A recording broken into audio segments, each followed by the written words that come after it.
Doctor Narendra Dabholkar प्रकरणातील साक्षीदारांना सीबीआयनं police संरक्षण दिलेलं नाही। साक्षीदारांपर्यंत प्रसार माध्यमं पोहोचतात कशी, सीबीआय तपासातील प्रगती मीडियाला कशी काय कळते, असा खडा सवाल आज उच्च न्यायालयानं सीबीआयला केला। तसंच गोविंद पानसरे यांच्या हत्येचा तपास एसआयटीनंच केला पाहिजे, असे हात झटकून चालणार नाही, अशा शब्दामध्ये मुंबई उच्च न्यायालयानं राज्य सरकारला देखील फटकारलंय। दाभोलकर हत्या प्रकरणी आतापर्यंतचा तपास प्रगती अहवाल सीलबंद पाकिटात सीबीआयनं न्यायालयामध्ये सादर केला। तपासात प्रगती आहे, अनेक महत्त्वाचे धागेदोरे सापडलेत, त्यामुळे तपासाची व्याप्ती वाढली असून पुढील तपास करण्यासाठी 6 आठवड्यांची वेळ सीबीआय न्यायालयाकडे सीबीआयनं मागून घेतली आहे। त्यामुळे या प्रकरणाची पुढची सुनावणी आता 6 आठवड्यांनी ठेवण्यात आली आहे। याविषयी आपण अधिक माहिती घेऊया। आमचे प्रतिनिधी अजित मांढरे सध्या आपल्या सोबत आहेत। अजित, खूप महत्त्वाची आजची सुनावणी होती, याच्यामध्ये सीबीआयकडे हा तपास जाणार का याविषयी सुद्धा उत्सुकता होती, त्याबद्दल सुद्धा कोर्टाने भाष्य केलेलं आहे आणि त्याचबरोबर सीबीआयला फटकारलेलं सुद्धा आहे। काय नेमकं घडलंय कोर्टात? अमोल, सुरुवातीला ज्यावेळी सुनावणी सुरू झाली त्यावेळीच जे न्यायाधीश होते त्यांनी फटकारलं सीबीआयला।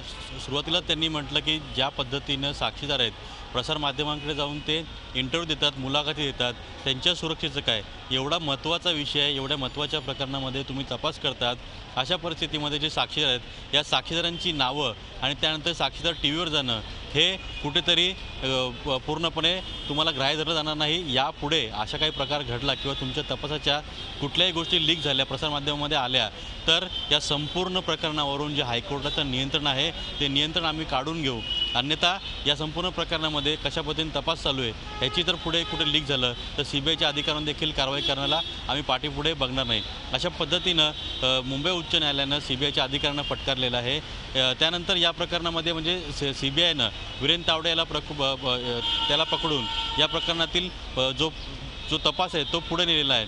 त्यामुळे आता गोविंद पानसरे या प्रकरणात जो तपास आहे तो देखील सीबीआयनेच करावा अशी मागणी केली होती, पण आज गोविंद पानसरे यांच्या कुटुंबियांनी देखील न्यायालयामध्ये मागणी केली, पण न्यायालयाने ही गोष्ट स्पष्ट केली की एसआयटीला किंवा जे तपास यंत्रणा आहेत त्यांना हात झटकून चालणार नाही, त्यांचं देखील कर्तव्य आहे किंवा ते देखील सक्षम आहेत, हा तपास त्यांनीच केला पाहिजे आणि यापुढे या तपासामध्ये पूर्णपणे प्रगती दाखवा असं एसआयटीला खडसावलेलं आहे। एकंदर आजच्या सुनावणीमध्ये राज्य सरकार असेल किंवा सीबीआय असेल, दोघांनाही मुंबई उच्च न्यायालयाने फटकारलेला आहे।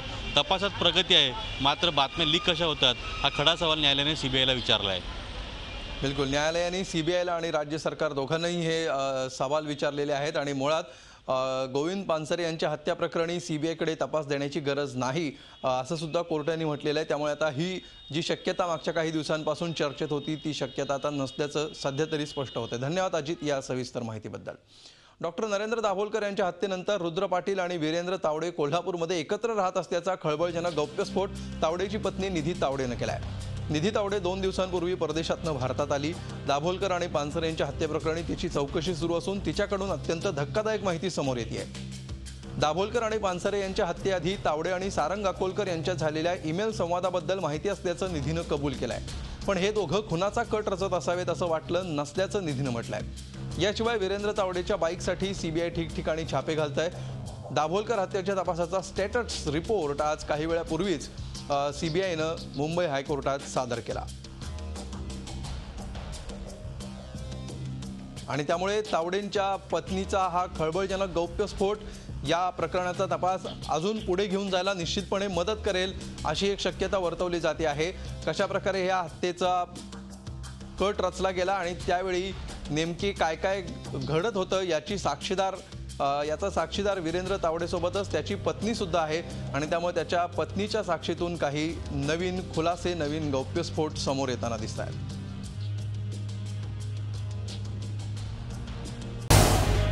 झी 24 तास रहा एक पाऊल पुढे।